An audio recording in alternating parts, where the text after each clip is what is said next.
जय हिंद दोस्तों, वंदे मातरम। कट्टर ईमानदारी का ढोंग और पर्दे के पीछे करोड़ों रुपए का खेल। जिस आम आदमी पार्टी ने भ्रष्टाचार मिटाओ का नारा देकर दिल्ली की सत्ता में कदम रखा था, आज वही पार्टी अपने ही बुने हुए भ्रष्टाचार के जाल में बुरी तरीके से उलझ चुकी है। दिल्ली के शराब घोटाला मामले में कोर्ट में जो हलचल चल रही है, उसने अरविंद केजरीवाल, मनीष सिसोदिया और उनके पूरे सिंडिकेट के पसीने छुड़ा दिए हैं। दिल्ली हाईकोर्ट ने अब साफ कर दिया है कि अब और वक्त नहीं दिया जाएगा आपको। यह आपका आखिरी मौका है जवाब दाखिल करने का। सवाल यह है कि आखिर जवाब देने से ये लोग भाग क्यों रहे हैं। केजरीवाल, सिसोदिया और इनके जितने भी लोग हैं जो दिल्ली के शराब घोटाला मामले में इन्वॉल्व थे, ये आखिरकार इतने डर क्यों रहे जवाब दाखिल करने से। क्या सीबीआई की 103 पन्नों की दलीलों ने इनकी बोलती बंद कर दी है? आज की इस स्पेशल रिपोर्ट में हम दिल्ली शराब घोटाले की एक एक परत खोलेंगे और आपको बताएंगे कि कानून की अदालत में कैसे इन दिग्गजों का खेल पूरी तरीके से बेनकाब हो रहा है। केजरीवाल, सिसोदिया का बोरिया बिस्तर कैसे फिर से तिहाड़ जेल लगने वाला है। दिल्ली हाईकोर्ट में जस्टिस मनोज जैन की पीठ ने मामले की सुनवाई करते हुए साफ संदेश दे दिया है कि टुकड़ों में अब इस मामले में सुनवाई नहीं होगी। सीबीआई की याचिका पर केजरीवाल, सिसोदिया और अन्य जो आरोपी हैं, उनको अपना अंतिम जवाब दाखिल करने के लिए 4 हफ्ते का आखिरी मौका दिया गया है। सीबीआई ने 103 पन्नों की पूरक लिखित दलीलें कोर्ट के सामने रखी हैं, जिसने आम आदमी पार्टी के खेमे में हड़कंप मचा दिया।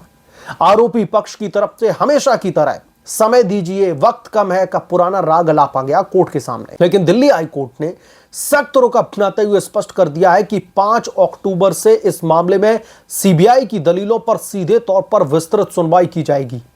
अब यह कानून का चाबूक है जिससे बचना इन नेताओं के लिए अब एक तरीके से नामुमकिन सा दिखाई दे रहा है। आइए अब बात करते हैं उस नीति की जिसकी वजह से ये नेता क्रांतिकारी अपने आप को, जिस नीति को ये क्रांतिकारी बता रहे थे, कैसे फंस गए हैं। साल 2021-22 में जब दिल्ली की नई शराब नीति लागू की गई तो जनता को लुभाने के लिए एक के साथ एक बोतल फ्री के बड़े बड़े पोस्टर्स टांग दिए गए। लेकिन पर्दे के पीछे जो खेल चल रहा था वो किसी संगठित अपराध से कम नहीं था।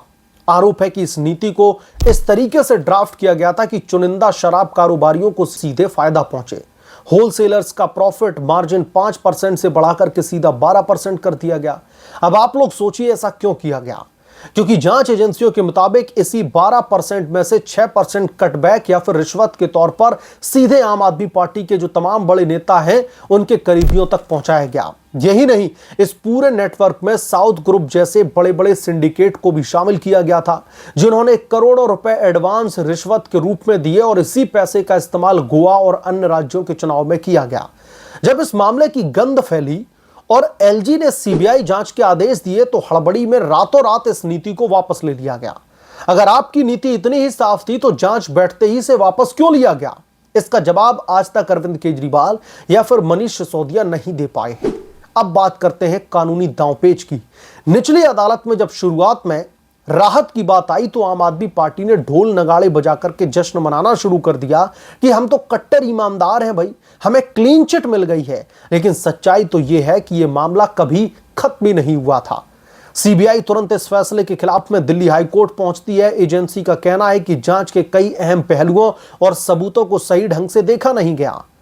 अब अरविंद केजरीवाल और मनीष सिसोदिया की लीगल टीम कोर्ट में यह दलील दे रही है कि सीबीआई की याचिका खारिज की जाए क्योंकि सीबीआई ने बहुत जल्दबाजी की है। लेकिन सोचिए, क्या कोई बेगुनाह जांच और सुनवाई से भागता है? जो अरविंद केजरीवाल और मनीष सिसोदिया इस केस के स्टार्टिंग से ही भाग रहे हैं। अगर आप बेकसूर हैं तो 103 पन्नों की दलीलों का तथ्यों के साथ में आप जवाब दाखिल कीजिए। जो आपका कच्चा चिट्ठा है, जो सीबीआई ने कोर्ट के सामने रखा है, जो 103 पन्ने हैं, उसमें आप उसका जवाब देने से अभी तक क्यों भागते रहे? लेकिन जब जब कोर्ट में जवाब देने की बारी आती है तब तब तारीख पर तारीख मांगने की जो रणनीति है वो केजरीवाल की तरफ से अपनाई जाती है। लेकिन इस बार दिल्ली की हाई कोर्ट ने यह साफ कह दिया है कि यह अब आखिरी अल्टीमेटम है, इसके बाद में हम कोई भी मोहलत नहीं देंगे। दोस्तों, ये केवल कागजी घोटाला नहीं, ये दिल्ली की जनता के भरोसे के साथ में हुआ सबसे बड़ा धोखा है। जिस पॉलिटिकल पार्टी ने स्वराज की बात की थी, जिसने कहा था कि बिना सुरक्षा, बिना बंगले और बिना भ्रष्टाचार के हम काम करेंगे, आज अरविंद केजरीवाल और उनके उप मुख्यमंत्री भी जो उस समय के थे वो महीनों तक जेल की सलाखों के पीछे रहकर आए हैं। दिल्ली के रिहायशी इलाकों में स्कूलों और मंदिरों के पास में शराब के ठेके खोल दिए गए थे ताकि राजस्व के नाम पर निजी तिजोरियों को भरा जा सके। जब देश के सबसे बड़े संवैधानिक पद और दिल्ली के सरकारी दफ्तरों का इस्तेमाल ऐसी नीतियां बनाने के लिए हो तो यह लोकतंत्र के लिए सबसे शर्मनाक की बात होती है। ठगने के लिए, लोगों को अपना कटमनी लेने के लिए, घूस लेने के लिए यह सब कुछ किया गया था। कानून के हाथ लंबे होते हैं और देर पर जो है पहुंचते ही पहुंचते हैं आपके पास। दिल्ली हाईकोर्ट में अब 5 अक्टूबर से शुरू हो रही विस्तृत सुनवाई यह तय कर देगी कि कौन कितना कट्टर ईमानदार है और कौन असल में इस घोटाले का मास्टरमाइंड। अरविंद केजरीवाल, मनीष सिसोदिया और उनके सहयोगियों के पास में अब बहाना बनाने का समय पूरी तरीके से खत्म हो चुका है। अदालत में जब तथ्य रखे जाएंगे तो दूध का दूध और पानी का पानी होते देर नहीं लगेगी। अब यह देखना होगा कि 4 हफ्तों के भीतर भीतर अरविंद केजरीवाल और मनीष सिसोदिया क्या जवाब दाखिल करते हैं, या फिर एक बार फिर से कानून के कटघरे में खुद को बेबस महसूस करवाएंगे जनता के सामने। आपकी जो है आदत पड़ चुकी है। आम आदमी पार्टी अक्सर यही करती है, जब भी कोर्ट का फैसला उनके फेवर में आए तो ढोल नगाड़े लेकर के उतर जाते हैं और संजय सिंह इस मामले में सबसे आगे रहते हैं कि देखिए अरविंद केजरीवाल को कैसे पॉलिटिकली फ्रेम किया जा रहा था भारतीय जनता पार्टी की तरफ से, किस तरीके से इनके खिलाफ में एक पॉलिटिकल षड्यंत्र रचाया जा रहा था। और देखिए कोर्ट ने इनको बहुत बड़ी राहत प्रदान कर दी। राहत भी नहीं बोलते हैं ये लोग, बोलते हैं क्लीन चिट दे दी है। बीजेपी मुंह के बल गिर गई है कोर्ट में। इस तरीके की बातें इनकी तरफ से की जाने लगती हैं। जनता को गुमराह किया जाता है और उस समय भी करवाया गया था जब दिल्ली में विधानसभा के चुनाव का दौर चल रहा था और सुप्रीम कोर्ट ने अरविंद केजरीवाल को सशर्त जमानत दी थी। शर्तों का जो पुछल्ला है वो लगा दिया था कि आप जाइए, प्रचार करना चाहते हैं करिए जाके। लेकिन अरविंद केजरीवाल ने जनता के बीच में आकर के क्या कहा और कोर्ट के फैसले की अवहेलना भी की। जब अदालत ने साफ तौर पर यह कहकर अरविंद केजरीवाल को बाहर भेजा था कि आप इसके बारे में जनता से बात नहीं करेंगे, मीडिया से बात नहीं करेंगे, कोई भी भ्रामक जानकारी नहीं फैलाएंगे, लेकिन अरविंद केजरीवाल क्या कह रहे थे कि सुप्रीम कोर्ट ने उनको तो पूरी तरीके से क्लीन चिट दे दी है। आम आदमी पार्टी पूरी तरीके से पाक साफ निकली, उसने तो कोई घोटाला नहीं किया। बीजेपी वाले लोग उसको बदनाम करने की कोशिश कर रहे थे। पहला वॉयलेशन किया था उस समय भी अरविंद केजरीवाल ने। और केजरीवाल क्या कह रहे थे जनता से, जब अपने वोट के लिए जो अपील कर रहे थे, क्या कहा जा रहा था इनकी तरफ से कि अब आप लोगों के ऊपर तय करते हैं, आप लोगों के ऊपर यह जिम्मेदारी है। अगर आपने हमें वोट दिया तो अरविंद केजरीवाल जेल नहीं जाएंगे, और अगर आपने वोट नहीं दिया तो हमें जेल जाना पड़ सकता है। भाई इसमें वोट का कहां से बात आ गई थी? आप जीते या फिर हारें, इसका केस से क्या लेना देना था? यानी कि जनता के भरोसे को आपने ऑलरेडी तोड़ा। तकरीबन 10 से 12 सालों तक दिल्ली की जनता को बेवकूफ बनाया, और जब आप फिर से इलेक्शन में उतरे अपना लिटमस टेस्ट देने के लिए, तब भी आप जनता को बेवकूफ बनाने की कोशिश कर रहे थे। लेकिन जनता इस बार बेवकूफ नहीं बनी थी।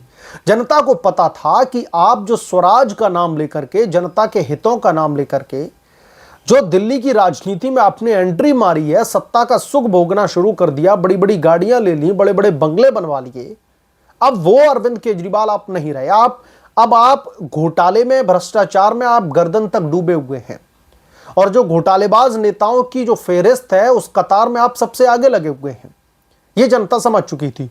और अब हाई कोर्ट ने भी अल्टीमेटम दे दिया है कि साहब अब ये आपके पास में आखिरी मौका है, हम टुकड़ों में इस मामले पर सुनवाई नहीं करेंगे।